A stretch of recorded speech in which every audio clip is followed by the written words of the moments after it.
কি বলে মিতুন দা? আর মেশিন কোথায়? মেশিন নিয়ে আসবে।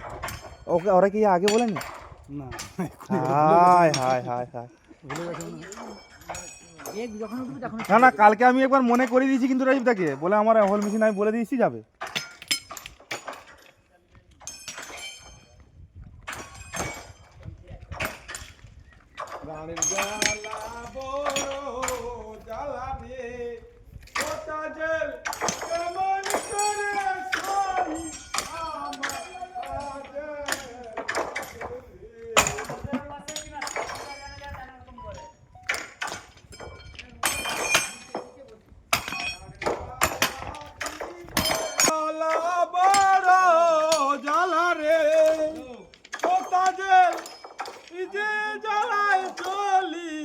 আমার কাজেল কাজেল রে